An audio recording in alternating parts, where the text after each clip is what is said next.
You are talking war, but you are saying when I defend myself against white racists and terrorists, if you are scared of them, it's none of my business, Chief. But you are saying, alone. but in you that are saying, chain of being scared of white people, I'm standing up to them. Yeah. I'm standing up to whiteness. I'm standing to white arrogance.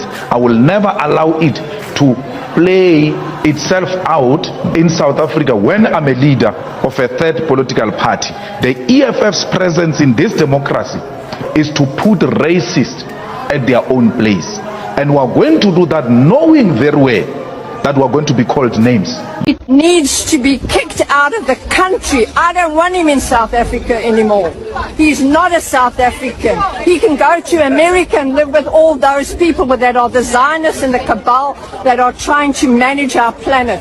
No, Mr. Ramaphosa, immigrate, go and live in America. We don't want you. In this video, we'll take a look at racism in South Africa, which is becoming quite unbearable these days. We'll take a look at these clips, and notable among them is this one from the leader of the Economic Freedom Fighters Party, the EFF, and that is Mr. Julius Malema, who says that he will always stand up and then put racists in their place. So let's watch the following videos, and also we'll talk about them after we have watched them. But if you haven't yet liked this video, kindly like the video and also subscribe to the channel. Let's watch the videos together. Now this video I'm about to show you, it's exactly what happened when you let people walk all over you, steal from you, maltreat you, even on live your family members. You forgive them without teaching them a lesson. This is exactly what happened. This. Don't you understand that we have our own history, so our own culture, our own language, our own religion? From your perspective, Mr. Pisa. No. And it's a very narrow perspective. That's the most unfortunate part of this. It's not a perspective, it's a real fact. Do you care about the starving millions of African people in this country? I care more. Do you care about the farm workers who are being oppressed in this country? Do you care about the fact... Don't interrupt me. I'll finish. Thank you. Bye. Take where the shit. Bye.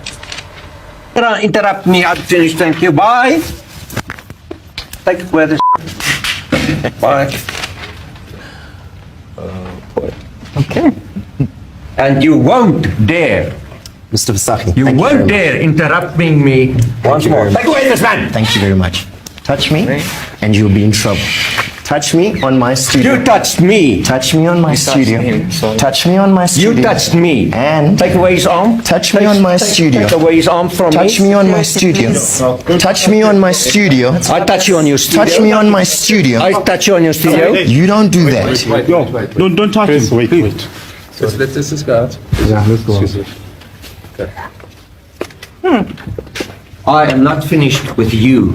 Mr. Visagie, stop threatening this woman, Mr. Visagie. I'm telling you, stop it now. Wait. Would you stop it now, Mr. Visagie? I won't stop it. You try to stop me. Mr. Visagie, why are you threatening this poor woman?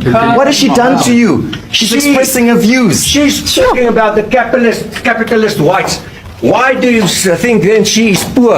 Sorry, call security for me, please. Don't they? I mean, if that's what you're saying, they're running away from those wonderful opportunities. Why don't they take up the opportunity? In fact, why don't you take up the opportunity? Why would you come and make your fortune here in South Africa? You could be making a fortune in Zimbabwe. Why are you here? Because I'm part of the problem in Zimbabwe. My attitude of thinking that I had to come and take up the opportunity that was offered to me here. So why don't you go instead home? of mining May land. I ask you that? Why do you not I am go going home. But right now I've also got family in South Africa.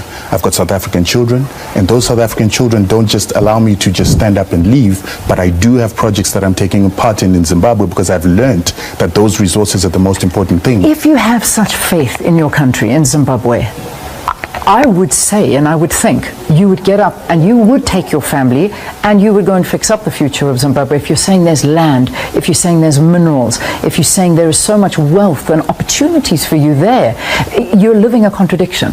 No, I'm not living a contradiction. You certainly are. By sitting here, you're living a contradiction. Because people are suffering in Zimbabwe. So why are people not languishing? Why are people not going to the Netherlands? Why are Germans not going back to Germany? Is it because their countries are bad? Is it because they're running away from problems in the UK or in the States? Why aren't Europeans going? What are you doing here? I live here. This is my home. I'm not running away But from it. why are you living here instead of There's Europe? great Why did your opportunities and I great-grandparents love come this here country. instead of Europe? We're not talking about grandparents. We're talking about me. No, We're talking about you've you. made it sound like Zimbabwe needs to go back to Zimbabwe No, to no, show no, that no. Zimbabwe is working. We- So why are Europeans not The going back to context- Europe? Why are Asians not going back to Asia? Why are they The staying in South context of Africa? the conversation is that you're saying that Zimbabwe is a beautiful country with great opportunities and people have run away from there to become waiters. The context is you are living here in South Africa when you could be going back and making that country work. That's the But you also context. forgot But you also forgot that I was asked to come here. Somebody thought my skills were important here. I've been and I asked to was go to asked other countries, but I believe in this But country. the and I few refuse But to why go. don't you believe in Europe? No, I believe in South Africa. Why don't you believe in Europe? I believe in my country. Why don't you believe in Europe? Someone said to me, if you want us to vote for you in 2024, you must abandon this thing of foreigners. Now I'm prepared to go home. Now I'm fine. I will never take a platform and denounce Africans. I will never do it. If it means votes are going, let them go. Now I'm prepared to go home. But to take a platform and please white minority by pointing a finger at my other fellow black brothers, I'm not going to do that. When I see a Nigerian or a Zimbabwean or a Congolese or Ghanaian, I see myself. I'm going to Senegal to defend a building with my body. I've never told you of AK-47. I've never told you but of you are hand grenade. also saying- You are talking war. But you are saying- When I defend myself against white, racist and terrorists, if you are scared of them, it's none of my business, Chief. But you Go are on saying- alone. but in you are that saying- vein of being scared of white people. You I'm have said- standing up to them. Yeah. I'm standing up to whiteness. I'm standing to white arrogance. I will never allow it to play itself out in South Africa when I'm a leader of a third political party. The EFF's presence in this democracy is to put racists at their own place.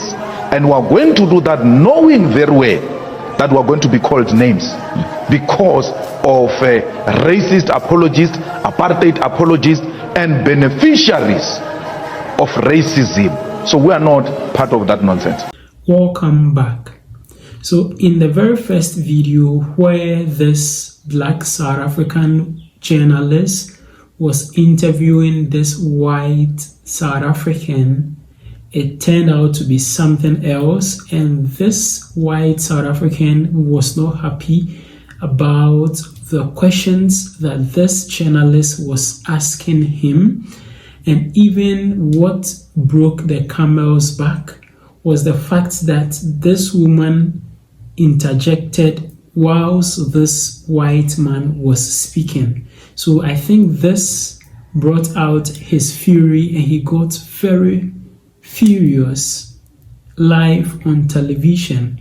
And I think this kind of behavior is very appalling. It is not something that should be entertained at all.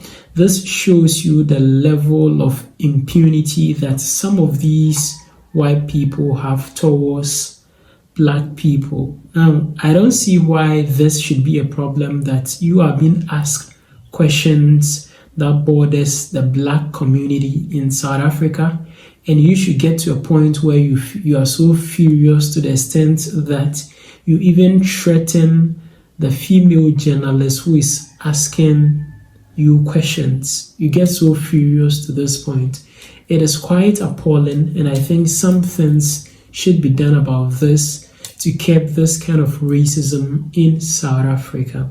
Also, in the second clip was this white woman, also I believe is from South Africa, who was interviewing this black man from Zimbabwe. He's a Zimbabwean, but he has lived in South Africa for some time and raised his family over there. So this man says that Zimbabwe has a lot of resources, they have a lot of minerals, and they have a lot to provide in terms of natural resources. So this woman asked him why is he still in South Africa and has not gone back to Zimbabwe. At least he could be able to contribute his quota to the economy of Zimbabwe and help Zimbabwe. And the man's reply was something else. He also asked as to why Europeans have not gone back to Europe, the United Kingdom, America, and all other countries that they are from, and they are still in South Africa, including the woman who is asking the question. And this was some way. And the woman replied and says that South Africa is their home. So I don't know if she was implying that the man from Zimbabwe, South Africa isn't his home as well. You have been able to leave Europe and then come to South Africa to settle over there. You find peace and joy in staying in South Africa, yet you want someone from Zimbabwe to leave South Africa and go back to Zimbabwe whilst you have not yet left. This is the kind of impunity that I think some people like that in South Africa hold, and I think this should not be tolerated at all.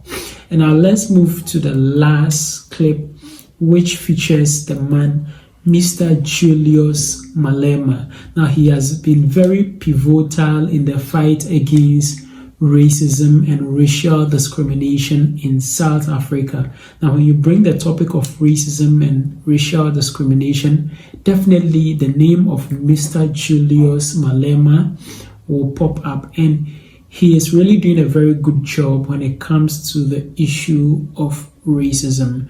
Now, he was asked as to how he would deal with other Africans who are migrating to South Africa, and his reply was top notch in the sense that he says that he will never take a platform or a leadership position and denounce his fellow black people. This is something that he will never do. He says people all over from Africa are his brothers, so he will never denounce his own people from Nigeria, from Congo, from Zimbabwe, from Ghana, and other parts of Africa. He will never denounce his black brothers just to please the white minority. He says that himself, as the leader of the EFF, he's there to put racists in their own place. And I think this man is a very great man, and he's doing a lot for South Africans and particularly the black people in South Africa. Let me know what you think about all these various clips in the comment section below. Share your views and your opinions about racism in South Africa and some suggested solutions that you think could help abate this situation, if not to completely eradicate it. Also, don't forget to share this video to your friends and your family, and also don't forget to subscribe to the channel. Just look at the subscribe button down here, click on the subscribe button, click as well on the notification bell, and I'd like to see you again in my next video.